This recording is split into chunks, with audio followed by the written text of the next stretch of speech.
Assalamualaikum warahmatullahi wabarakatuh. Saya Preta Putri Ayuningsih dari Prodi Psikologi, Fakultas Psikologi, Maba UINMA 2021. Di sini saya akan menyampaikan sedikit orasi mengenai cara mewujudkan generasi muslim moderat dan peduli bangsa menuju Indonesia yang tangguh. Sebelumnya, apa sih itu arti kata moderat? Moderat dalam KBBI adalah selalu menghindarkan perilaku pengungkapan yang ekstrim atau berkecenderungan ke arah dimensi atau jalan tengah. Lalu, Islam moderisme adalah merujuk pada tradisi keislaman yang mengedepankan semangat pembaruan, reformasi, dan sangat dinamis.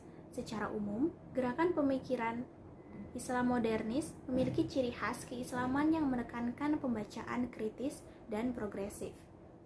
Lalu, apa itu Islam moderat? Sebagaimana ciri khas Islam modernis, dapat diidentifikasi sebagai gerakan atau pemikiran keislaman yang mengedepankan semangat berpikir ilmiah menurut fitrah dan hukum sunatullah, dinamis, luwes, dan progresif sesuai dengan perkembangan ilmu pengetahuan. Sekurang-kurangnya terdapat ciri mendasar, yaitu rasional. Rasional artinya sebuah paradigma keagamaan yang menempatkan teks-teks keagamaan berdasarkan nalar dan daya pikir. Kaum Islam moderat mempunyai semangat berpikir ilmiah. Mereka menerima dan mendudukkan ilmu pengetahuan sebagai instrumen mengaruhi kehidupan. Dalam kaitan ini, aspek pengetahuan dan religiositas keagamaan menjalin kebersamaan dan berdampingan, sehingga satu sama lain tidak saling menafikan atau bahkan dibenturkan. Lalu bagaimana Islam moderat di Indonesia? Islam moderat di Indonesia dianggap penting karena dalam kenyataannya saat ini ada banyak sikap perilaku dan tindakan sentimen keagamaan yang cenderung anarkis, kasar, dan membuat kekerasan. Gejala ke arah tersebut nampak jelas dalam realitas, paham atau kelompok keagamaan Indonesia saat ini. Ada banyak peristiwa pergeseran, perselisihan antara satu sama lain. Puncak dari semuanya adalah menggeliatnya benturan dan konflik antara paham keagamaan yang secara nyata menjadi ancaman besar bagi kestabilitasan bangsa negara maupun bagi keutuhan NKRI.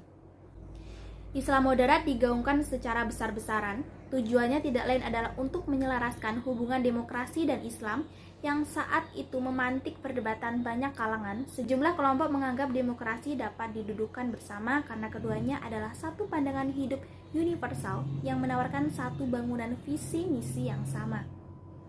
Lalu bagaimana dengan pentingnya pendidikan agama Islam? Pendidikan agama Islam sangat penting dalam pembentukan karakter seseorang.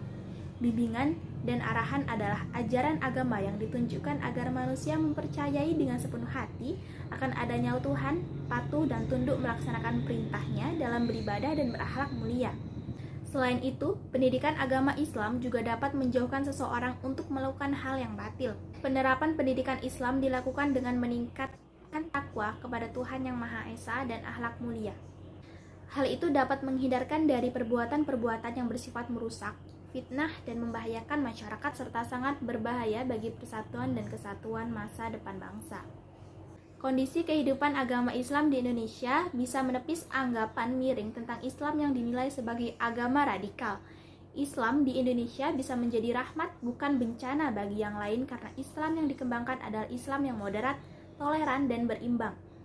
Islam semacam inilah yang merupakan rahmatan lil alamin, sehingga sekarang muncul pemikiran agar model kehidupan seperti ini bisa disebarluaskan menjadi tipe ideal peradaban dunia. Indonesia memahami keberadaan dirinya dan tidak melepaskan diri dari lingkungan, khususnya terhadap keberadaan NKRI. Faktor itulah yang membuat Islam Indonesia bisa hidup rukun dan damai di negara yang terdiri atas beragam agama, suku, ras, dan sebagainya. Lalu mengapa harus generasi muda?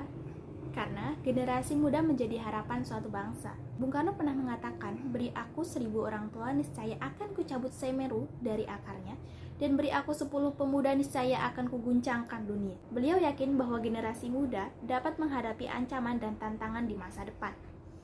Upaya untuk mencetak generasi penerus yang berkualitas, cerdas, kreatif, dan berakhlak mulia tentu tidak lepas dari berbagai hambatan.